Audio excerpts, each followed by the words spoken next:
My ex-wife, who left me while I was fighting cancer and falsely accused me of cheating to play the victim, is back now that I'm cancer-free, acting like she's doing me a favor by giving me a second chance. But I see through her lies. 2 years ago, I was diagnosed with stage 3 Hodgkin's lymphoma, and my life fell apart. My wife, Sarah, was supportive at first, promising we'd get through it together. But everything changed 3 months into chemotherapy. One night, she stormed into our bedroom, furious, holding up a condom wrapper she claimed to have found in my laptop bag.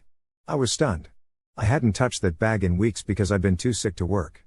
I swore I didn't know where it came from, but she didn't believe me. She accused me of cheating with a coworker, saying she'd felt me pulling away. I tried to explain, but she packed a suitcase and left that night.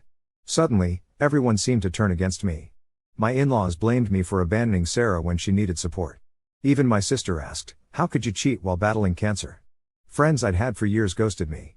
Sarah started posting vague quotes online about trust being broken, and her friends and family painted her as the supportive wife of a dying man who had been betrayed. Meanwhile, I was left alone, fighting cancer, vomiting from chemo, crying into my hospital pillow, and then hit with divorce papers. The divorce was brutal. I was too weak to fight, so she took the house, half my savings, and even our dog. By the time I finished treatment, I had nothing, except my life. I survived, but I was broke, emotionally shattered, and alone. Then, last month, Sarah showed up at my apartment out of nowhere. She brought a bottle of my favorite wine and told me, "I miss us. Maybe we could try again?" Here's why I think this might have all been a setup. The wrapper incident never made sense. The laptop bag where she found the wrapper had been sitting in our closet since I stopped working after my diagnosis. When I later asked why she was looking in it, she said she was searching for her headphones, but she always kept her headphones in her purse. It felt staged. She dodges questions about it. When I asked her directly if she planted the wrapper, she deflected, saying, "Why dwell on the past?" There was no apology, no regret, just indifference.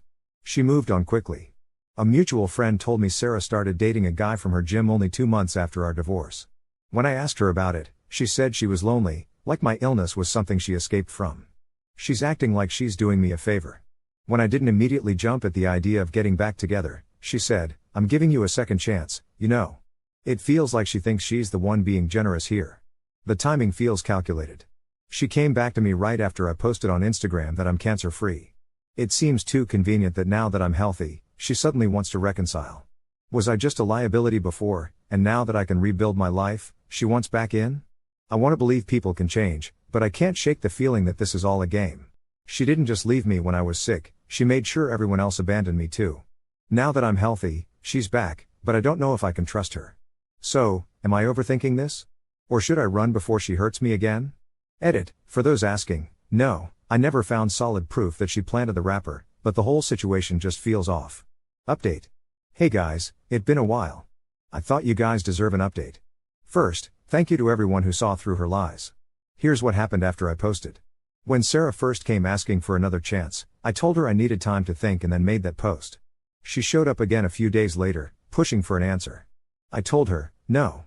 Her face twitched like she'd been expecting me to just fall into her arms. She said, "No? After everything I'm offering?" I said, "You didn't offer me the truth and you didn't even apologize for leaving me when I needed you the most." She tried to cry, classic Sarah.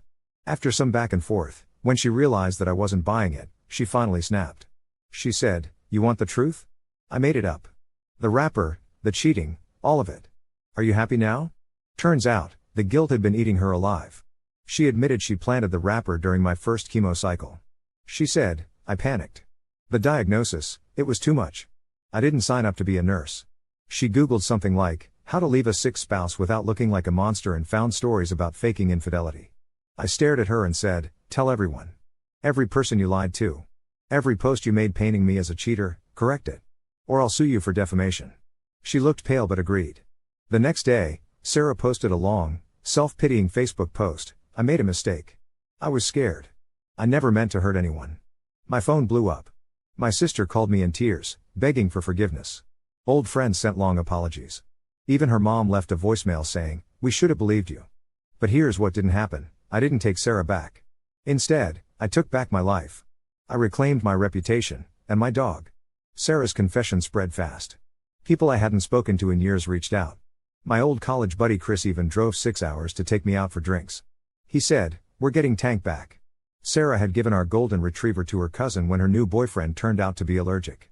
2 weeks later, Tank was back with me, wagging his tail and licking my face. Best reunion ever. My sister made amends. We cried it out over pizza. She apologized for not believing me, and we started to rebuild our relationship. As for Sarah, after she confessed and I refused to start over, she acted like I was the one betraying her. She said she regretted everything and still loved me. But my decision was final. She needed to tell the truth, and I wasn't going back. She actually had the nerve to ask, "How can you do this to me?" I kicked her out and blocked her. Last I heard, she moved to another state. I don't care enough to check. Now, I'm focusing on myself. I've started hiking, something I never did before cancer. Last weekend, Tank and I hit the trails. So no, I didn't win her back. I won something better, peace. The kind of peace that comes when you stop begging toxic people to love you and start letting the good people in your life prove they will.